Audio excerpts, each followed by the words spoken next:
बिस्मिल्लाहिर्रहमानिर्रहीम। आज हम बात करने वाले हैं व्हाट आर क्रोमोसोम्स। क्रोमोसोम्स क्या होते हैं?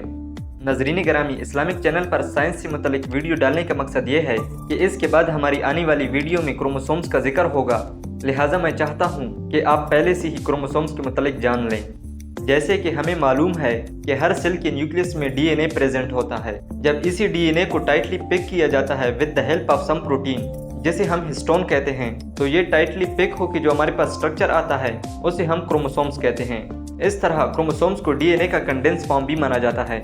यानी अगर मैं आसान भाषा में कहना चाहूँ तो क्रोमोसोम्स दरअसल जिस्म के तकरीबन हर खुलिये यानी सेल के न्यूक्लियस के अंदर मजबूती से जुड़ी हुई डीएनए बंडल हैं। ये धागे की तरह साख्ते हैं जिनमें डीएनए न्यूक्लियस के अंदर मजबूती से पैक होता है और एक हिस्टोन नामी प्रोटीन के गिर्द लिपटा होता है। क्रोमोसोम्स जंदार की जिन्स का तयन करते हैं। मुख्तलिफ जंदारों में क्रोमोसोम्स की तादाद खुलियों में मुख्तलिफ होती है।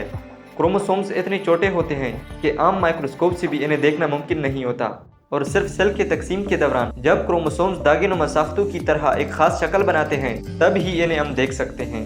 इंसान के हर सेल में टोटल 46 क्रोमोसोम्स होते हैं, जो कि 23 पेयर्स यानी 23 जोड़ों की शक्ल में पाए जाते हैं। इनमें से 22 पेयर्स को ऑटोसोम्स कहते हैं। ये 22 पेयर्स मेल्स और फीमेल्स में एक जैसे होते हैं, जबकि 23rd पेयर जिसे जिनसी क्रोमोसोम्स कहते हैं, ये क्रोमोसोम्स मेल्स और फीमेल्स में डिफरेंट होते हैं। फीमेल्स में X क्रोमोसोम्स की 2 कॉपीज होती है, जबकि मेल्स में X और Y क्रोमोसोम्स की एक कॉपी होती है। हर जोड़ा मुख्तलिफ खसूसियात का हामिल होता है। मसलन बच्चे की फिजीक, नेचर यानी फितरत, रंग, हाथों पैरों की बनावट, कद, नैन नकूश, जहानत, यहाँ तक के आंखों और बालों के रंग और हर खसूसियात का तयन क्रोमोसोम्स की यही 23 जोड़े करते हैं। और इन्हीं 23 जोड़ों में से एक जोड़ा जिसे जिनसी क्रोमोसोम्स कहते हैं, जिन्स का तयन भी करता है। जिन्स का तयन करने वाले क्रोमोसोम्स की शक्ल अंग्रेजी के हरूफ X और Y से मुशाबिहत रखती है, इसलिए उन्हें X और Y क्रोमोसोम्स कहा जाता है। माँ के डीएनए में जिन्स का तयन करने वाले दोनों क्रोमोसोम्स हमेशा XX होते हैं, इसलिए माँ से जो भी हिस्सा ट्रांसफ़र होगा वो हमेशा X क्रोमोसोम्स ही ट्रांसफ़र होगा। जबकि बाप के डीएनए में जिन्स का तयन करने वाले 2 क्रोमोसोम्स में से एक हमेशा X और दूसरा या तो X होगा या Y होगा।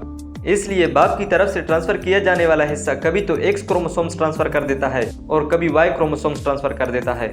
नाज़रीन गिरामी, अगर बाप की तरफ से X क्रोमोसोम्स ट्रांसफ़र हो जाए तो पैदा होने वाला बच्चा लड़की होगी, और अगर बाप की तरफ से Y क्रोमोसोम्स ट्रांसफ़र हो जाए तो पैदा होने वाला बच्चा लड़का होगा। इस सब से ये भी साबित होता है कि पैदा होने वाले बच्चे के जिन्स का इन्हिसार 100% मर्द पर होता है। अब ये सब कुछ जान लेने के बाद औरत को कमतर नहीं समझना चाहिए।